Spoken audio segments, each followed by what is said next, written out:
और चलिए खबरें अब विस्तार से देखते हैं। मध्य प्रदेश में कोरोना की रफ्तार लगातार जारी है। प्रदेश में अब तक कोरोना के 24,437 मामले सामने आ चुके हैं। इनमें से 16,359 मरीज स्वस्थ हो चुके हैं, जबकि कोरोना से 762 लोगों की मौत हो चुकी है।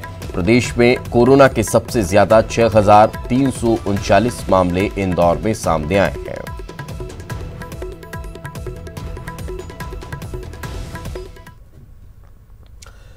पुराने भोपाल सहित कई क्षेत्रों में लॉकडाउन लगाया गया है। 25 इलाकों में लॉकडाउन रखने वाला है। घरों में 20 लाख लोग रहने वाले हैं। कल रात 8 बजे से ये लॉकडाउन लागू किया गया है। 24 जुलाई तक लॉकडाउन का फैसला जारी रहेगा।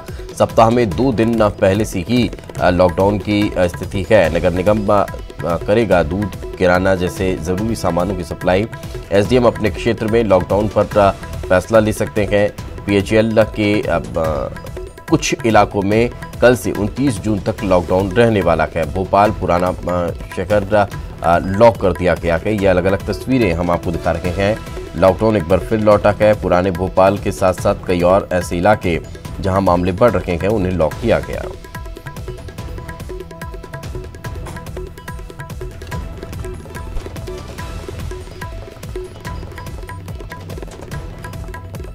अभी एक हफ्ते के अंदर अंदर जो है कोतवाली क्षेत्र के और कोतवाली क्षेत्र के आसपास के एरिया में लगभग 49 पॉजिटिव मरीज आए हैं। घना एरिया है, बहुत घना मार्केट है, लोग उसमें रहते भी हैं। तो सभी डिपार्टमेंट्स के ऑफिसरों, व्यापारियों के साथ बैठ के मीटिंग की गई और मीटिंग के बाद विचार विमर्श ये फैसला किया गया है कि वहाँ पर एक करीब 5 दिन का एक लॉकडाउन किया जाए ताकि उसको चेन को तोड़ा जा सके। 2 दिन का लॉकडाउन ऑलरेडी कलेक्टर महोदय के आदेश से पहले ही से है। शनिवार और इतवार, बुधवार, गुरुवार और शुक्रवार का लॉकडाउन किए जाने का आदेश मेरे द्वारा जारी किया गया है। तो इस तरह से 5 दिन जो है वह क्षेत्र जिसको बैरिकेडिंग करके चिन्हित कर लिया गया है और सबसे चर्चा उपरांत उसको 5 दिन के लिए लॉकडाउन का आदेश। तो चलिए चर्चा करते हैं और ज्यादा जानकारी के साथ हमारी सहयोगी रंजना हमारे साथ जुड़ चुकी हैं। रंजना, लॉकडाउन के बाद अब किस तरह की स्थितियां देखने को मिल रही है? व्यवस्थाएं आज सुबह से फिर किस तरह से मुहैया कराई जा रही है?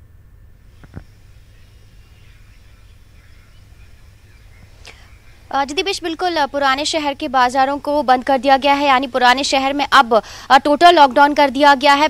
3 दिन का लॉकडाउन है, लेकिन शनिवार और रविवार को भी लॉकडाउन रहता है। ऐसे में ये लॉकडाउन 5 दिन का कहा जाएगा और लोगों को घरों से ना निकलने की जो सख्त निर्देश हैं वो भी दिए गए हैं।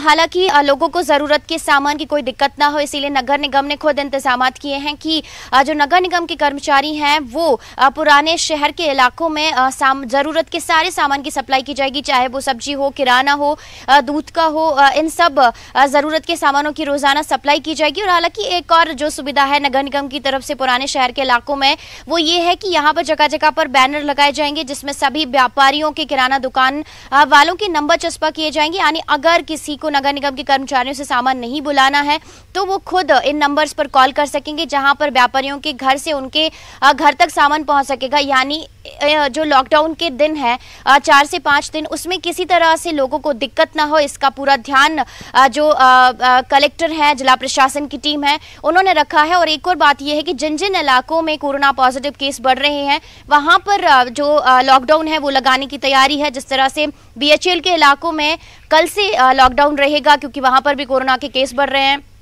लाल घाटी के कुछ इलाकों में लॉकडाउन रहेगा और यही बात जो जिला प्रशासन की तरफ से कही गई थी कि जिन जिन इलाकों में कोरोना के पेशेंट बढ़ेंगे वहां पर सुरक्षा के लिहाज से लॉकडाउन कर दिया जाएगा। यानी पूरा राजधानी भोपाल की बात करी जाए तो यहाँ पर पूरा भोपाल नहीं बल्कि कुछ इलाके चिन्हित किए गए हैं जहां पर सबसे ज्यादा कोरोना के केस बढ़ रहे हैं, तो वहां पर अब लॉकडाउन किया गया है।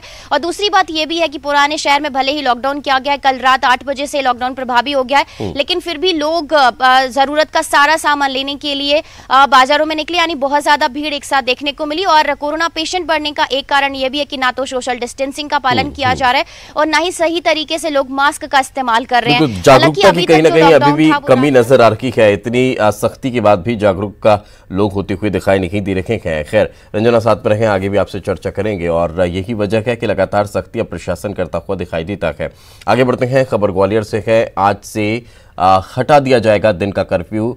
सुबह 6 से शाम 7 बजे तक अब शहर खुल सकेगा। रात 8 बजे से सुबह 5 बजे तक कर्फ्यू जारी रहेगा। कलेक्टर ने आदेश जारी कर दिए हैं।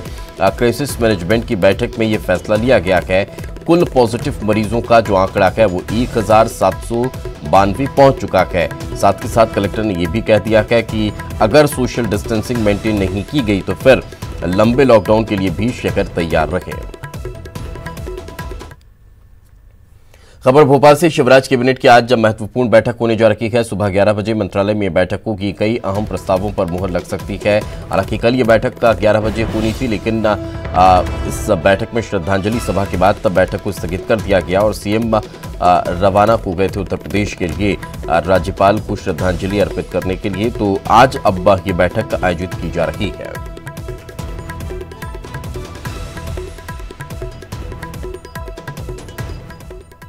तो और ज्यादा जानकारी के साथ हमारी सहयोगी रंजना दुबे हमारे साथ जुड़ चुके हैं। रंजना, क्या कोई और नए प्रस्ताव इसमें जोड़े गए हैं?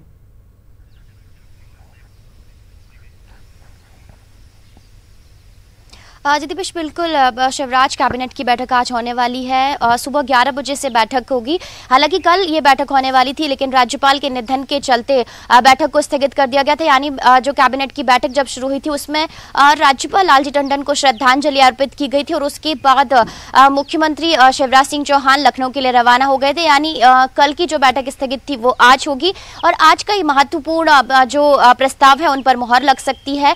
और इन प्रस्तावों पर उपचुनाव की जो उपचुनाव आने वाले हैं तो वो रूपरेखा भी जरूर उपचुनाव के चलते वो प्रस्ताव है वो भी यहाँ पर देखने को मिलेगी। लेकिन कई महत्वपूर्ण प्रस्ताव हैं, जैसे कि कोरोना संकट काल के दौरान जो पुलिसकर्मी ड्यूटी पर थे और उनकी कोरोना से मौत हो गई, ऐसे में इन पुलिसकर्मियों को अब उप निरीक्षक के पद पर यानी नियुक्ति, उनके परिजनों को उप निरीक्षक के पद पर अनुकंपा नियुक्ति देने का जो प्रस्ताव है उस पर भी मुहर लग सकती है। रेत खनन को लेकर जो प्रस्ताव है उस पर भी मुहर लग सकती है। और इसके साथ ही जो राज्य प्रवासी श्रमिक आयोग है इस पर भी मुहर लग सकती है। लेकिन इसके साथ ही करीब 2 दर्जन से ज्यादा महत्वपूर्ण प्रस्ताव हैं उन पर जरूर आज इस कैबिनेट में मुहर लगेगी। यानी इस लिहाज से जो 24 से 25 प्रस्ताव हैं वो आज यहां पर पारित किए जा सकते हैं, उन पर मुहर लग सकती है। बिल्कुल, चलिए साथ पर रखें, आगे भी चर्चा करेंगे। तो कहीं ना कहीं महत्वपूर्ण ये बैठक मानी जा रही है। तो वहीं इससे इतर भोपाल में एक और महत्वपूर्ण बैठक चल रही है। भोपाल में आज आरएसएस के वर्किंग ग्रुप की बैठक का दूसरा दिन है। शारदा विहार में आयोजित संघ की बैठक 5 दिनों तक चलने वाली है, जिसमें संघ प्रमुख मोहन भागवत समेत कई बड़े पदाधिकारी शामिल हुए हैं। बैठक में कोरोना के दौरान और बाद के हालातों के साथ साथ मध्य प्रदेश की मौजूदा राजनीतिक का हालात पर भी मंथन चल रहा है। तो रंजना लगातार हमारे साथ बनी हुई है। रंजना, अब बैठक आज दूसरा दिन, क्या बीजेपी के भी कुछ नेताओं के पहुंचने की उम्मीद है?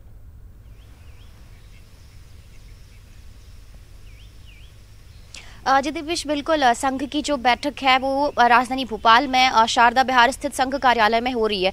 हालांकि पहला दिन कल हो चुका है और अब 4 दिनों की जो बैठक है वो होनी, यानी आज दूसरा दिन है बैठक का।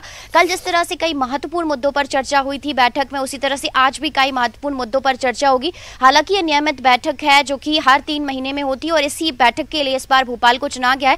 हालांकि कल जिस तरह से बैठक में चर्चा हुई थी आत्मनिर्भर भारत अभियान को लेकर, यानी अब आरएसएस भी इस अभियान में पूरी मुखरता से लोगों को जागरूक करेगी कि उनको स्वदेशी चीजों को अपनाना है, स्वदेशी का उपयोग करना है। दूसरी तरफ स्वदेशी प्रोडक्ट है वो किस तरह से देश में ही बने, मध्य प्रदेश में जो चीजें बनती हैं उसमें स्वदेशी बातों का ध्यान रखा जाए। यानी आत्मनिर्भरता में किस तरह से देश पूरा भारत आगे बढ़े, इसी बात को लेकर यहाँ पर चर्चा की जा रही है और लोगों को इसमें जागरूक करने के लिए भी अब आरएसएस की महत्वपूर्ण भूमिका रहेगी। तो दूसरी तरफ शिक्षा व्यवस्था को लेकर भी आरएसएस का पूरा फोकस है। यानी कोरोना संक्रमण संक्रमण के चलते जिस तरह से शिक्षण संस्थान बंद हैं, यहाँ पर स्कूल कॉलेजेस की बात करी जाए देश भर में, तो अब शिक्षण व्यवस्था को कैसे आगे लेकर जाना है, सुचारू क्लासेस चलवानी है, किस तरह से एग्जाम और इन तमाम पॉलिसीज को लेकर जो मंथन है वो बैठक में हुआ। इसके साथ ही जो दूसरे पौधारोपण अभियान है हरियाली बढ़ाने को लेकर, तो आज भी कई महत्वपूर्ण मुद्दे हैं जो कि इस बैठक में देखने को मिलने वाले हैं और साथ ही साथ मध्य प्रदेश की जो मौजूदा राजनीतिक हालात के उस पर भी मंथन होता दिखाई देगा। बहुत बहुत शुक्रिया रंजना इस तमाम जानकारी के लिए। चलिए वक्त एक छोटे से ब्रेक का है, ब्रेक के बाद जल्द हाजिर होंगे।